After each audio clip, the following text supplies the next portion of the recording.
Nah, inilah yang kadang-kadang kita suka abaikan, good readers. Kalau kita punya pekerjaan, kita punya usaha, kita punya pendidikan yang bagus, seolah-olah itu adalah indikator daripada keberhasilan hidup kita.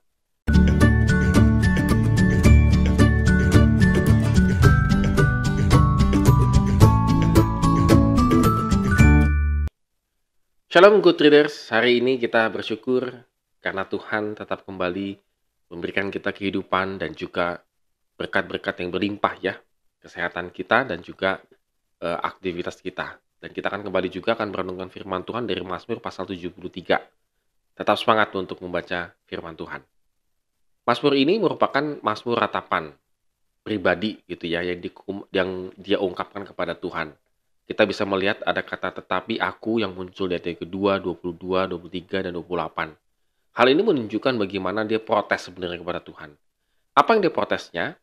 Bahwa Mazmur ini melihat orang-orang fasik itu atau orang jahat gitu ya, justru hidup mereka itu lebih sejahtera. Misalnya mereka tidak sakit dan gemuk tubuhnya, dan tidak mengalami kesusahan. Wah ini enak ya. Bahkan mereka dengan sombong begitulah ya, bisa mengata-ngatai orang, bisa menyindir, bahkan bisa membual. Membual itu kan cerita tentang hal yang tinggi. Dan itu bukan hanya menyindir kepada manusia, tapi juga kepada Tuhan, langit dan bumi, di ayat 8 dan ayat ke-9. Nah, sehingga itu membuat banyak orang itu malah mengikuti mereka. Bukan mencela mereka, tetapi malah mengikuti mereka. Dengan kata lain, wajarlah karena mereka melihat orang yang melakukan kejahatan malah hidupnya semakin enak.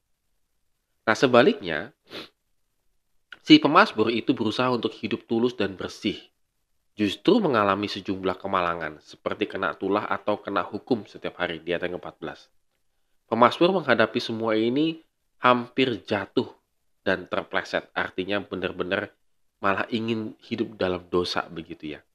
Nah, bagaimana pemazmur menghadapi situasi yang seperti ini? Yang pertama adalah ia berhasil melihat bahwa pada akhirnya orang-orang fasik sekalipun dalam dunia sepertinya hidupnya nikmat dan enak, pada akhirnya mereka akan binasa di ayat 17 dan 20 ya.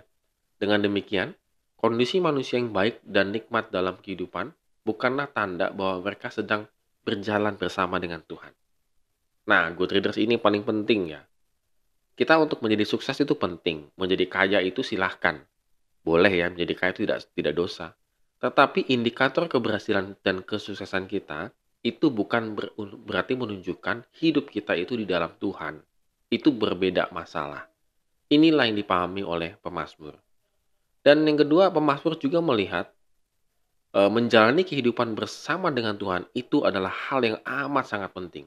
Karena dalam pergumulan hidup, ketika manusia itu mendekat dan juga pegang tangan Tuhan, bahkan menuntun, maka Tuhan itu akan menuntun dengan nasihat dan mengangkatnya dalam kesulitan.